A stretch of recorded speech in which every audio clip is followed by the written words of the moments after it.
Welcome to the new chapter of our heptalogy, Mystery of the Greats, Cleopatra, between power and passion. She was a woman who understood power better than men and used love as skillfully as they used swords. For some, temptation. For others, a threat. For history, a mystery. She lived in a world where a woman's voice was barely heard, yet her whisper could silence armies. Cleopatra knew how to turn weakness into strength and passion into a weapon. Close your eyes. Imagine Egypt, where the night smells of gold, wine, and fear. And somewhere in that silence, you can hear the footsteps of a woman capable of changing the course of an empire. This is a story of power, of love, and of the price paid by those who dared to unite them. Legends surrounded the birth of Cleopatra. Egypt at that time was weary and divided, yet it still preserved the grandeur of its ancient temples and pyramids. The people awaited a sign that the gods had not abandoned the land, and such a sign came. It was said that on the night she was born, the sky over Alexandria flared with an unusual glow, and a bright meteor streaked above the temple of Isis. The priests interpreted this as a prophecy. A woman would be born who would stand closer to the gods than to mortals. Her name, Cleopatra, the glory of her father, seemed destined from the start. She descended from the Ptolemaic dynasty, Greek rulers who had reigned over Egypt for 300 years. Yet along with Greek culture, the magic of the Nile and the legacy of the pharaohs flowed in her veins. The priests declared that Cleopatra was chosen by the goddess Isis, and that within her image two forces would unite: the cold reason of a ruler and the enchanting power of a woman. From her earliest years, she was surrounded by omens. Chronicles mention that when she was still a child, the sacrificial flames in a temple suddenly ignited without a priest's touch. People believed this was a sign that the gods themselves had marked her fate. She grew up in a world of gold and marble among the scrolls of the Library of Alexandria, but her education was unusual. Unlike other Ptolemies, Cleopatra learned to speak the language of the common people, Egyptian, and she mastered Greek, Latin, and several others. This skill would become her greatest weapon. She could speak to kings, merchants, and priests without interpreters, and from an early age, she seemed not merely the daughter of a king, but a being who stood on the border between myth and history. People whispered this was no ordinary princess, but the incarnation of Isis herself. The Ptolemaic dynasty to which Cleopatra belonged was not only brilliant, but also ruthless. Brothers and sisters became enemies. Fathers and sons turned into rivals. Egypt lived in luxury, but within that luxury lingered the scent of blood. The throne was claimed not only by inheritance, but also through intrigue. When Cleopatra was still very young, her father, Ptolemy XII, barely managed to keep his crown, buying Rome's favor with gold and humiliation. After his death, power was meant to pass to his children. According to his will, Cleopatra was to rule jointly with her younger brother husband, Ptolemy XIII. Such marriages between siblings were an ancient custom, preserving the purity of the dynasty. But reality was far more dangerous. Behind the boy king stood greedy courtiers, ready to eliminate Cleopatra. Yet at barely 18, she rare resolve. Refusing to yield to anyone, she conducted negotiations herself, read state documents, and even appeared before the people in the image of the goddess Isis. Her enemies could not forgive such independence. Soon Cleopatra was expelled from Alexandria, cast out into the desert, stripped of her crown and her throne. It seemed that her star had set just as it had risen, but in exile she revealed her true nature. Gathering loyal supporters, she began preparing for her return. She understood that Egypt alone was too weak to stand on its own. Its fate now depended on Rome, whose legions decided who would wear the crown and who would be cast aside. And it was at this moment that destiny brought to Egypt the man who would forever change her life. Alexandria was in turmoil. Within its walls clashed two powers, the young Ptolemy XIII with his advisors, and the exiled Cleopatra, determined to reclaim her throne. Into this chaos stepped the Roman general Gaius Julius Caesar, pursuing the fugitive Pompey and finding himself an arbiter in the dynastic struggle. Cleopatra knew, without an alliance with Caesar, she could not survive. But how could she reach him with the city guarded by her enemies? Legend says she chose a desperate plan. She ordered her loyal servant to wrap her in a carpet, or as another version goes, in a linen sack, and secretly deliver her into Caesar's chambers. Imagine the Roman general, accustomed to the marches of legions and the splendor of triumphs, watching as from a bundle laid at his feet emerged a young queen. Her eyes burned with wit and daring. She was not a prisoner. She was a goddess entering the room. Cleopatra spoke to him without interpreters. She possessed language, gesture, and tone in such a way that her words sounded like music. Caesar was struck not only by her beauty, but also by her intellect, her confidence, her ability to seduce with words as much as with a glance. Their alliance became destiny. With Caesar's help, Cleopatra returned to the throne while her brother perished in the Nile as he tried to escape. Egypt once again had its queen, but now not merely a monarch, rather a woman backed by the mightiest man in Rome. The story quickly grew into legend. People whispered that Cleopatra had bewitched Caesar with the magic of Isis, while priests said their union had been written into the stars. And thus a new myth was born, of a queen who managed to captivate even the man whom all of Europe feared. Restored to her throne, Cleopatra achieved what her Ptolemaic ancestors could not. She became, in the eyes of the Egyptians, not a foreign ruler, but the living embodiment of their ancient goddess.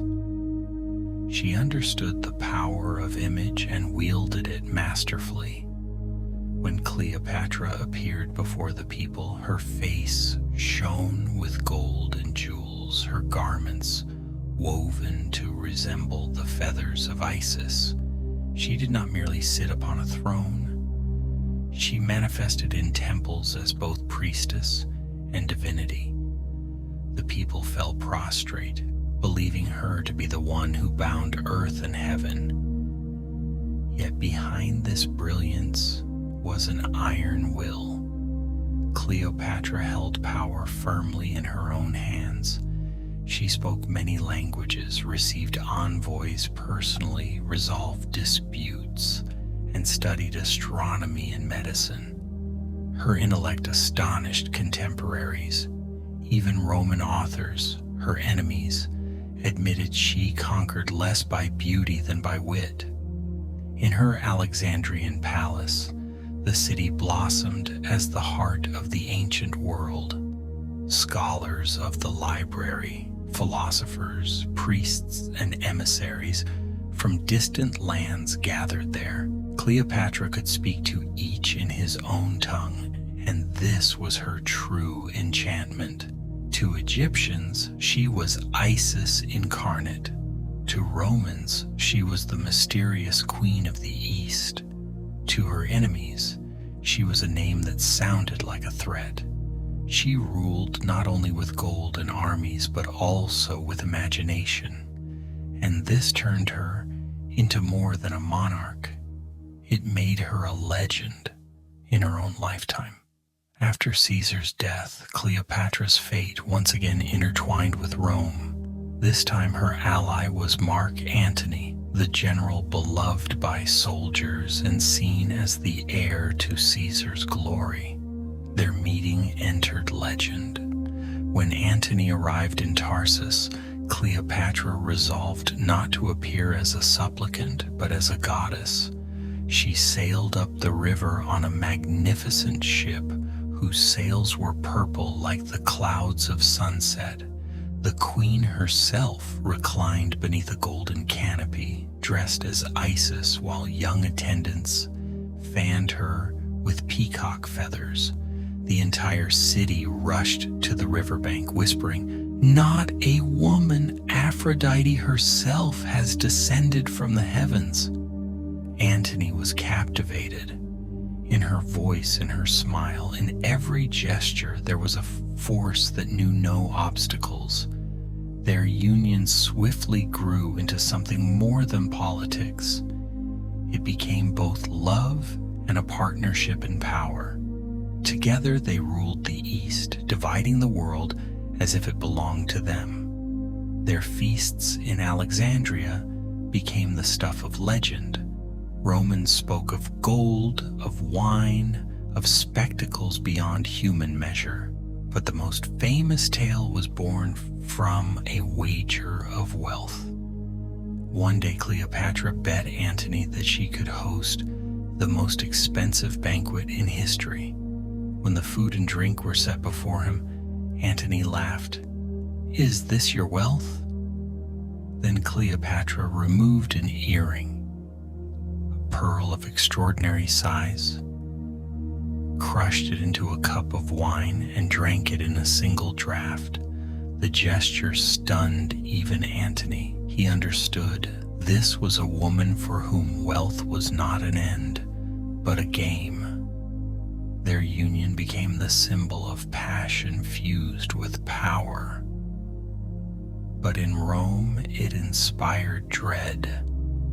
Senators whispered that Antony had drowned in Eastern luxury, and that Cleopatra dreamed not of ruling Egypt, but of ruling the entire world. And so their love lifted them to greatness and led them toward tragedy. But behind the feasts and passion, a storm was gathering. In Rome, a new power was rising. Octavian, the adopted son and heir of Caesar. Young, cold, and calculating, he saw in the alliance of Antony and Cleopatra not only a threat to his authority, but a danger to Rome itself. Octavian's propaganda worked relentlessly. In Rome, whispers spread that Antony had forgotten his homeland, that he had become a plaything in the hands of the Egyptian queen, who sought to turn Rome into a servant of Alexandria. Cleopatra was no longer seen as a consort, but as a sorceress, an Eastern enchantress who had ensnared a hero. There was only one solution: war. The forces of Antony and Cleopatra met Octavian's army at Actium.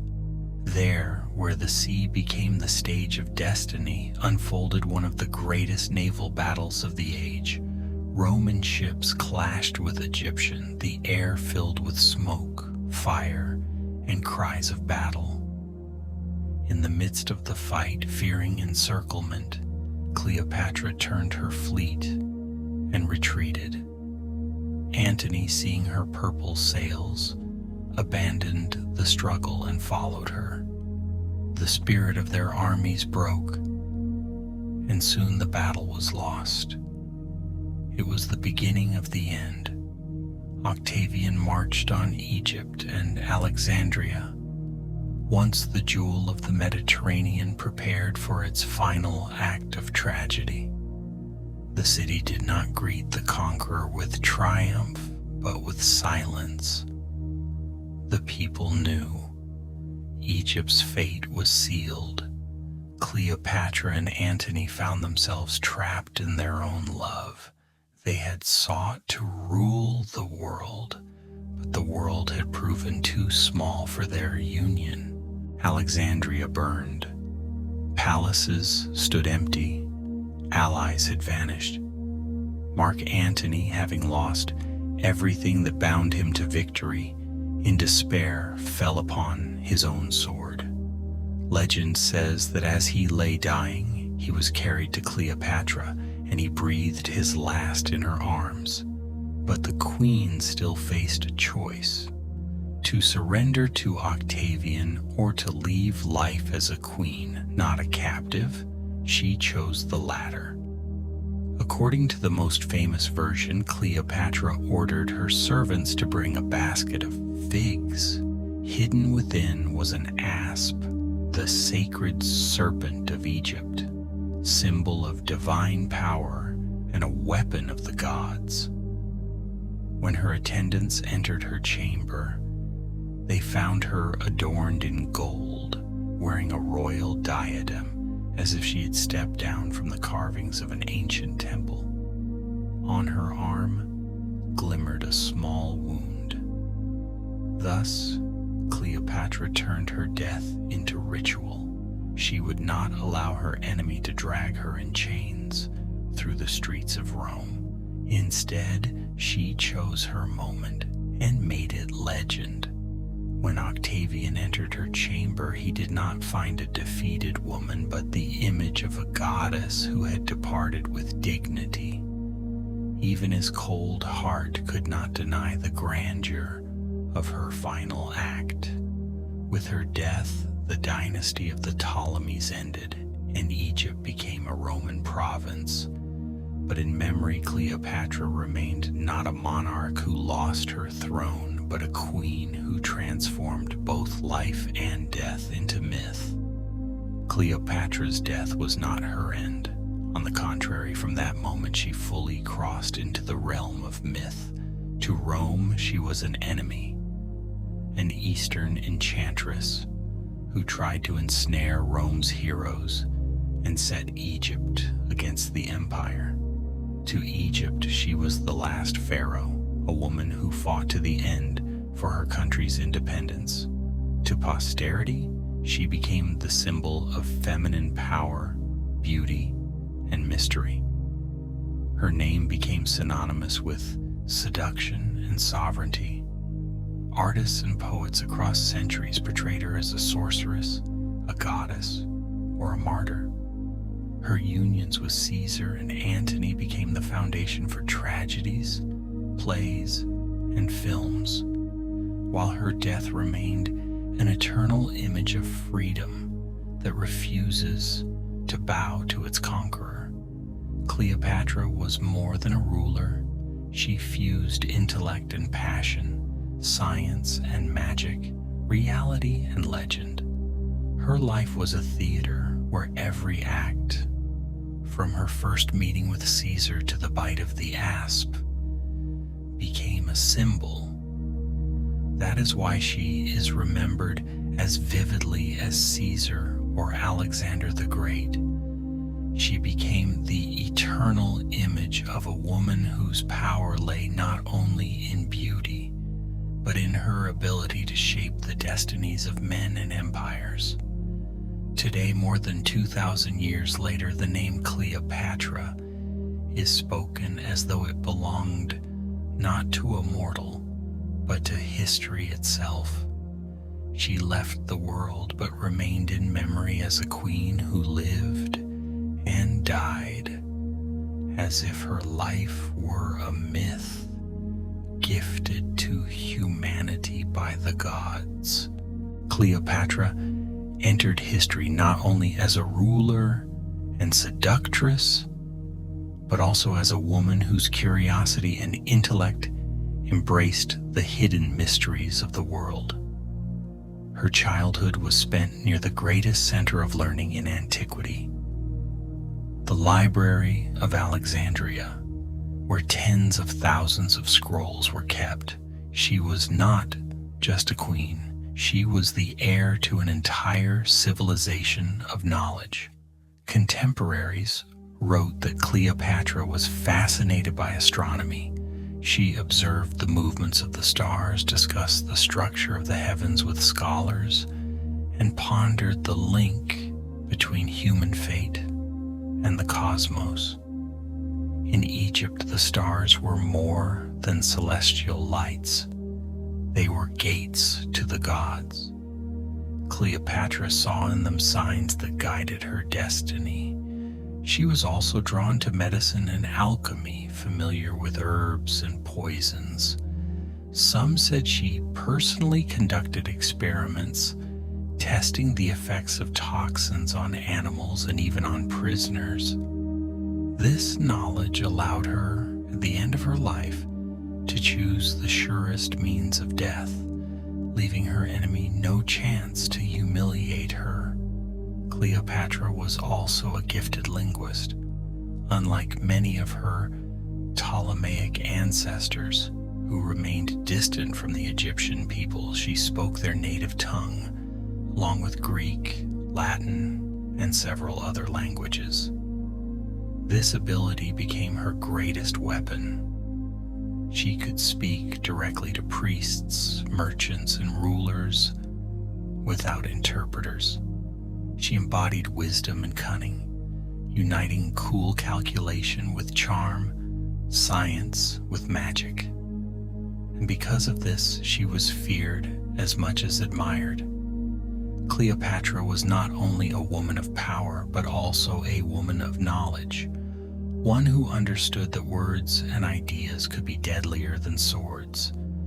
To Egyptians, Cleopatra was a divine queen, the living Isis who granted life and protection. But in Rome, her image was entirely different, frightening, alien, and dangerous. Romans had always regarded the East with suspicion. To them, it was a realm of excess, luxury, and temptation, the opposite of their stern virtue. Cleopatra became the embodiment of this East, the woman who, according to many senators, had bewitched first Caesar and then Mark Antony. Octavian's propaganda fueled this perception. In speeches and pamphlets, Cleopatra was portrayed not as a queen but as a sorceress, a seductress who dared to challenge Rome itself. She was said to strip men of their will, turning warriors into slaves of passion. Romans feared her influence. They believed Cleopatra dreamed of moving the world's capital from Rome to Alexandria, of making herself not just queen of Egypt, but ruler of all mankind. Even after her death, this image endured. Roman writers, from Plutarch to the poets of Augustus, depicted her as a cunning enchantress, a fatal woman who destroyed Antony and nearly brought down Rome. Yet behind this mask of fear lay an acknowledgement of her strength.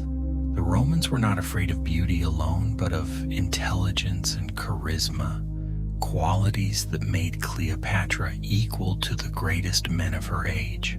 Thus, in Rome's eyes, she remained a threat that transcended her kingdom. For some, a danger to order and morality.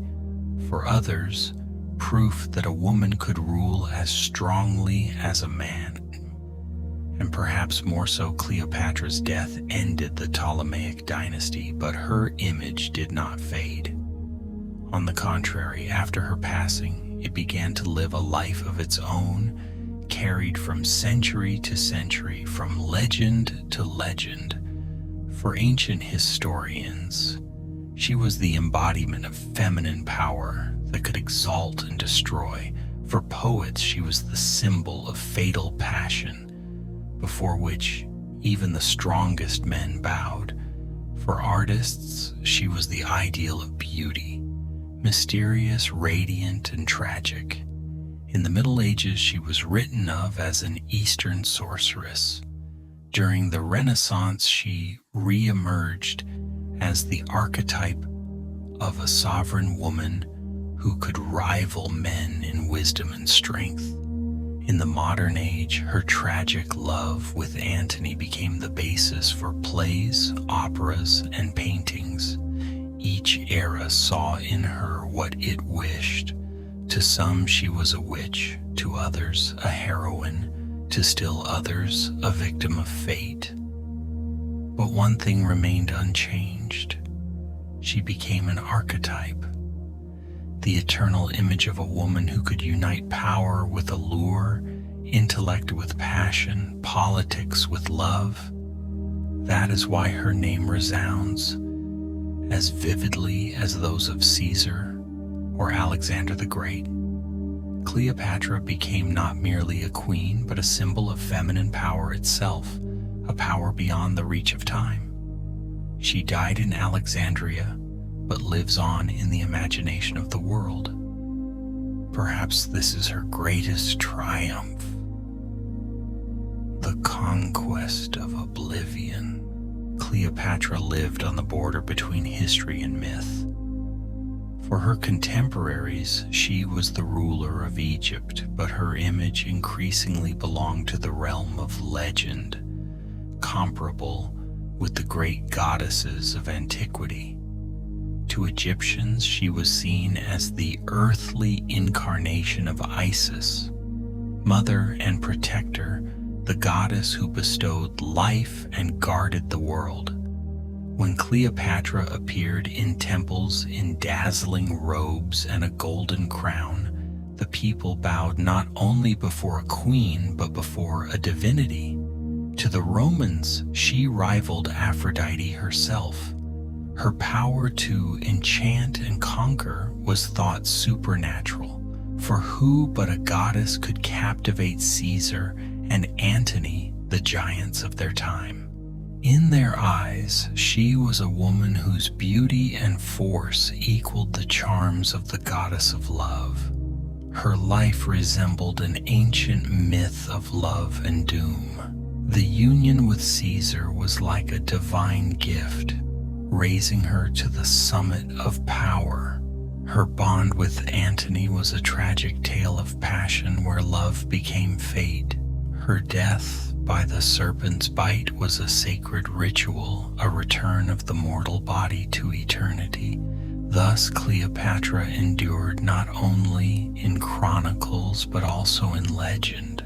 To some, she was a sorceress, to others, a goddess, to others still, a tragic heroine. But in every version, her image transcended the human. She was a woman, yet she lived as a myth, and that myth made her immortal. Cleopatra's fate is a rare example of how a life becomes legend and legend becomes eternity. Yet behind the myths stood undeniable facts explaining why her name never disappeared. First, her education and intellect.